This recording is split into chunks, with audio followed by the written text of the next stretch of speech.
నమస్కారం అమ్మా. నమస్తే సార్. కారుణ్య వాళ్ళ ఇల్లు ఇదే కదా? అవును సార్. మీరు? ఒక ఎంక్వైరీ కోసం వచ్చాను. 1 సంవత్సరం క్రితం అపర్ణ అనే అమ్మాయిని ఇక్కడ చేర్పించారు. తనను కాస్త చూడొచ్చా? సార్ తను 10 days కి ముందే చనిపోయింది సార్. చనిపోయిందా? అవును సార్. ఎలా, ఎప్పుడు, ఏమైంది? సార్ బానే ఉన్నారు సార్. ఒంట్లో బాగాలేదని హాస్పిటల్లో చేర్పించాం. వెంటనే చనిపోయారు. ఏ హాస్పిటల్? GH sir. నందిని మేడమే చెక్ చేసి చూశారు. ఆవిడ ఏదైనా సర్టిఫికేట్ లాంటిది ఇచ్చారా? ఇదే సార్ ఆవిడిచ్చింది.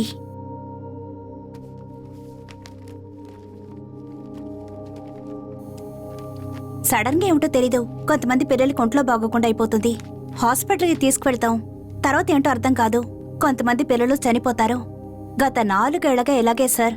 కొన్ని 100 పిల్లలు చనిపోయారు. డాక్టర్ నందిని మేడం ఇక్కడికి వస్తారు సార్. ఇక్కడున్న అందరి పిల్లల్ని తన సొంత పిల్లల్లా చూసుకుంటారు. బయట దేశం నుంచి డబ్బు సహాయం ఇంకా చాలా సహాయాలు చేస్తారు. మా ఇన్ఛార్జ్ ఆదవని వారానికి 1 సారో లేకపోతే 2 సార్లు ఆవిడ్ని తీసుకొస్తారు. అపర్ణకి ఒంట్లో బాగోకపోతే హాస్పిటల్కి తీసుకువెళ్ళింది ఆదవని. అవును, ఎవరు ఈ ఆదవన్? శ్రావణి అని ఒక అమ్మాయి చనిపోయిందని మాట్లాడుకుంటున్నారు కదా, తన అన్నయ్యే ఆదవన్. అతని నంబర్ ఇవ్వగలరా? 63745157.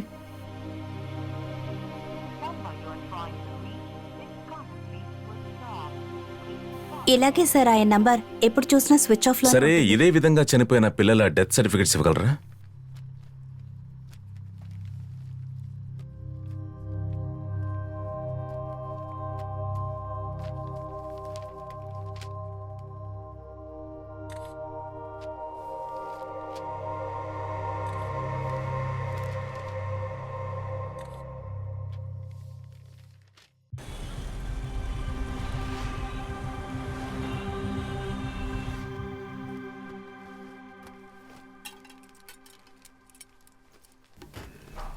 హాయ్ నందిని. ఏంటివి ఇంత సడన్ గా ఇన్ఫార్మ్ కూడా చేయలేదు? ఎలాగూ డ్యూటీలో ఉంటావు కదా అని నేను కలిసి వెళ్దామని వచ్చాను. నాకు ఒక చిన్న ఇన్ఫర్మేషన్ కావాలి.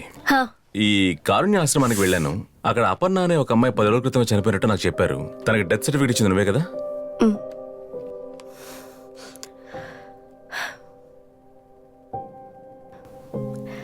అవునవి నేనే ఇచ్చాను.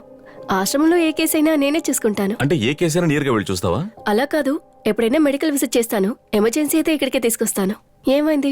ఏమైనా ప్రాబ్లమా? ఏం లేదు, డిశ్చార్జ్ సర్టిఫికేట్ కంటే డెత్ సర్టిఫికేట్స్ ఎక్కువ ఉన్నాయి, అందుకే అడిగాను నిన్ను. హే, ఏంటిది? నేను డ్యూటీని చేస్తున్నాను. కొన్నిసార్లు దారుణమైన కండిషన్ తర్వాత ఇక్కడ అడ్మిట్ చేస్తున్నారు. డాక్టర్స్ మేమేం చేయగలం చెప్పండి? Of course. తర్వాత ఇంకో విషయం, ఆ కారుణ్యాశ్రమంలో ఆదరణ ఒక వ్యక్తి ఉన్నాడు. తన గురించిన డీటెయిల్స్ కావాలి. ఆదవనా? అలాంటి వారు నాకెవరూ గుర్తులేదే, నాకు తెలీదు.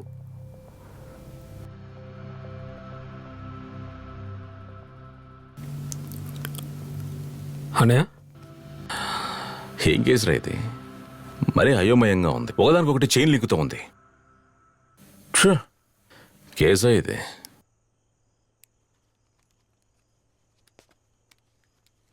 ఇరిటేటింగ్గా ఉంది.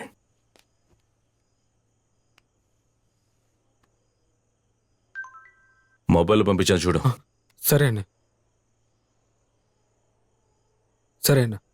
ఇది ఆదవన్ గడి నంబర్. సరే అన్న. వాడిని పట్టుకుంటేనే మనకి ఈ కేసు సాల్వేషన్ అవుతుంది. ఓకే అన్న. ఈ డేటాని ఆవగించేంత కూడా వదలకుండా మొత్తాన్ని పట్టుకొచ్చేసి. అలాగే. అర్థమైందా? కానీ మనం వాడిని ట్రాక్ చేస్తున్నట్టుగా ఏ ఒక్కరికి తెలియకూడదు. మన ఇద్దరికి తెలుసు. అర్థమైందా? Go head.